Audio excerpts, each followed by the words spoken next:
Hi, thanks a lot again for the opportunity to be on this panel and to listen to all the really fascinating science and engineering yesterday. You can bring the two questions back up again. I'm going to speak mostly about the second question, although a little bit on the first question, but just given where I am in EPA, in the National Center for Environmental Assessment, we deal mostly with the second and not so much the first. So you take my comments on the first with a grain of salt. But I think just in general, these tissue tubes won't be used in isolation as the only piece of evidence, and they'll always be part of a larger body of evidence, even if it includes other, high throughput in vitro screening or if there's in vivo data. So, I mean, even two-year bioassays and large epidemiologic studies are not used in isolation. So that no one thing is ever going to drive a risk assessment or even a prioritization per se. So I sort of see maybe 5 general categories of places where the tissue chip data can really has potential to augment what we do in risk assessment. The first is sort of elucidating disease pathways, toxicity pathways, adverse outcome pathways, however you want to call them. And this gets at sort of what Dr. Boss yesterday had mentioned about, they find it really useful in pharmaceuticals at sort of elucidating mechanisms or mechanistic investigations. And yesterday, Rusty also mentioned as part of a tiered testing sort of paradigm, you could use this particularly for compounds that are more targeted in terms of their specificity and not so promiscuous, and even of model compounds that you have been designed for certain targets, to sort of put toxicity pathway perturbations into a biological context or into multiple biological contexts within different tissues and different organs, and therefore sort of provide more insights into what kind of downstream effects might be elicited from a particular toxicity pathway perturbation. And could even provide sort of both qualitative as well as quantitative comparisons as to what concentration levels might be associated with different types of effects and different types of tissues, et cetera.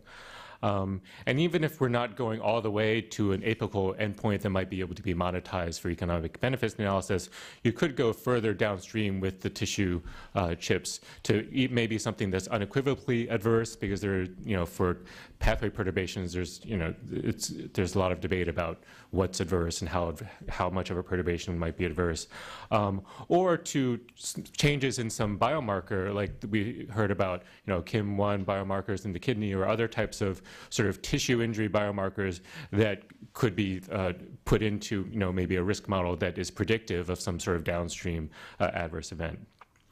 Additionally, I think there's a potential to sort of go beyond what our current understanding of sort of disease pathways is, particularly those chemically induced ones or chemically exacerbated ones, particularly those that involve interactions with human variability. Sort of moving away from the very linear adverse outcome construct of molecular to cellular to tissue, et cetera, because there's always going to be feedback from a tissue that releases some hormones or cytokines that then is another molecular event in a different tissue or in a different cell type, et cetera. So it's really more of a web. But if, for instance, if I was excited about the prospect of having these spontaneous disease models or spontaneous models of disease progression that then you could use sort of interrogate with chemicals as to, well, are there parts of this progression that are being exacerbated in terms of the progression or the disease processes. So that's sort of the area that's very sort of mechanistically focused. Getting more into sort of the second part of number 2 in terms of supporting quantitative or mode of action, I guess I see a couple of different areas that are sort of many of the typical issues in risk assessment. The first is sort of interspecies extrapolation. So the idea yesterday that was raised, I think by Lance, or maybe some others as well, about having both animal and human chips, having the animal in vivo, and then having sort of a parallelogram. So you can't test the toxicant in humans, but you can get, if there's concordance at the tissue chip, then there's more between species, then there's more confidence in that you might be able to extrapolate the in vivo animal as well to the humans. So supporting that type of empirical extrapolation, or the converse, that you know there's no concordance at the tissue chip, and so that might reduce your confidence in being able to extrapolate from the animals to the humans. And then maybe potentially even using it in a quantitative sense.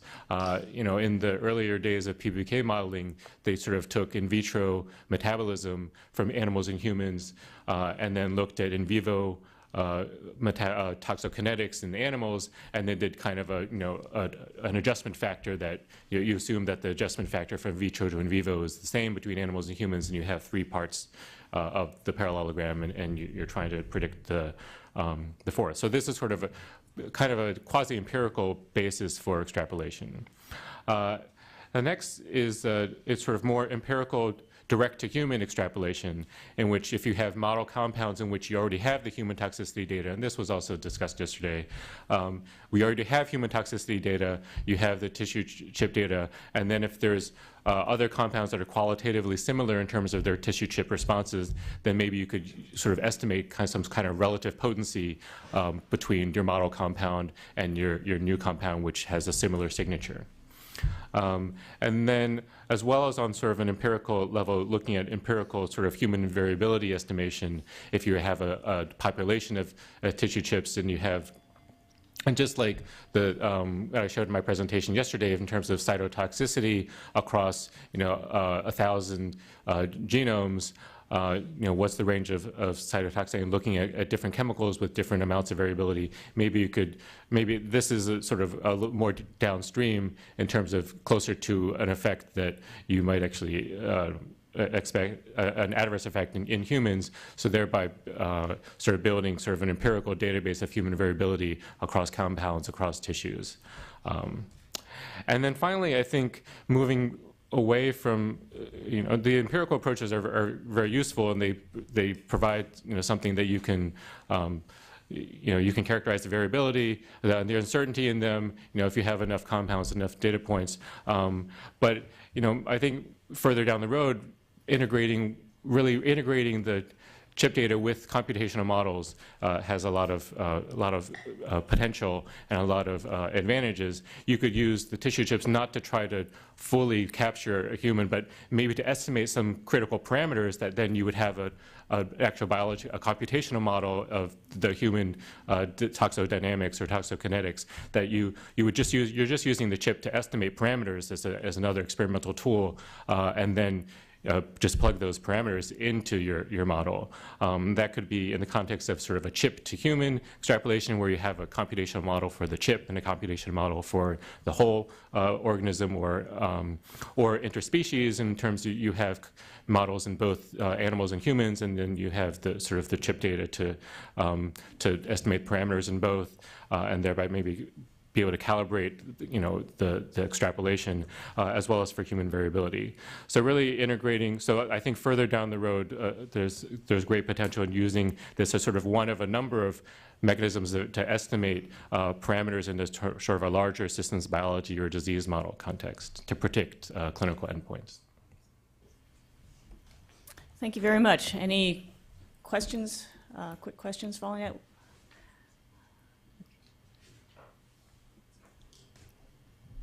I didn't. Please, John further. Cross, Thank you. I'm a Defense Department advisor.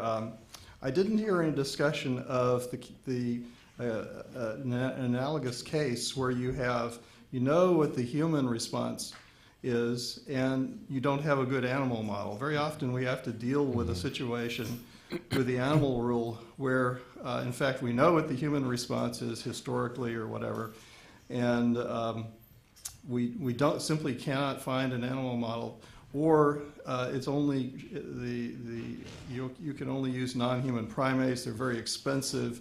Mm-hmm. You can only do a limited number of studies. So I think that's another another possible advantage of these chips. Thank you. Let's go to John Bucher.